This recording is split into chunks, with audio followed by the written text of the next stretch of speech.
I'm listening to you, and I'm trying to understand. You made an observation with Jim about journalists talking about players moving, and that's a centre of attention. But journalists don't move players; agents move players. So your point there is not a particularly strong point.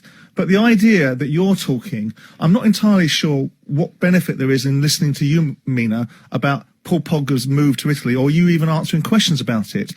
And when you suggest that it's inappropriate for someone to say that Paul Pogba is owned by Man United paid £90 million for his services. So whilst he's under contract, he is owned by Manchester United. He's also paid by Manchester United, and you were paid by Manchester United. So I'm unclear, why you think it's inappropriate for Man United to talk about something that currently is to some extent their possession, and why you would need to make any comment, good or bad, about an interest in Italy. I understand. Let me go back to the point of moving players. I don't think that agents move players. I think. Oh, of course you do, Mino. Of course you do. Yeah. That's what you do. That's your modus operandi. Yeah. That's how you get paid. You move players. No, that's not what we do. You do. Okay, No, I don't. Well, how do you not do it then? No, I represent players. That's different than moving them. To move a player, if you're right that players are owned by clubs, like you say, like Manchester United. During their contract period, they are, yes. Yeah. Okay, but let me talk.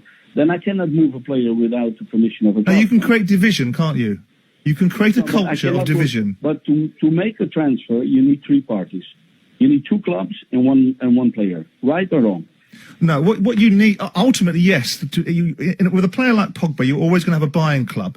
But as a selling club, Man United may not want to be one. But if you create a culture, both you and the player, that a player doesn't want to be at this club anymore, then there is really only one transaction. When he goes, how much you get paid and how much he gets paid. Yeah, but listen, Jordan, that's not the case here, because I've said in the interview, and that's what you're trying to miss here, is that it was not a question about if Paul wanted to move or not. I said Paul was only committed to Manchester United and the European Championship. After that, we will sit down with the club and we will see what the club wants. That was the part that was. Well, why is there no comment, Mino? Why is no comment? Why is no comment not the better comment? Yeah, but what is the matter if I want to have a talk? Because it's not about you, Mino. It's about the player and Man United. You're an incidental. Why are you able to comment on the business of Man United, and more importantly, whether Man United think this is their player or not? I don't understand it, Mino. I don't understand what you're trying to create.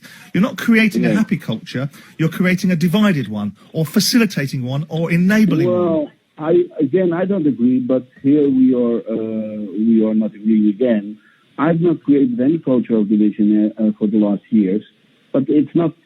I don't need to defend myself here. The only one that I need to explain is to my players. So, well, in the long game, you guys will do, because if FIFA get hold of you guys and start regulating you and controlling you properly, then this sort of nonsense will stop. There's no problem with being regulated, Mr. Jordan. I think that you're now mixing up things. Okay. No, you should be regulated. You should be capped on your fees, and you should be regulated, and you should contribute financially to the well-being of footballing. There's a bigger picture here.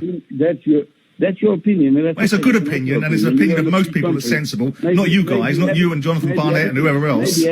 Mr. Jordan, maybe everything should be kept.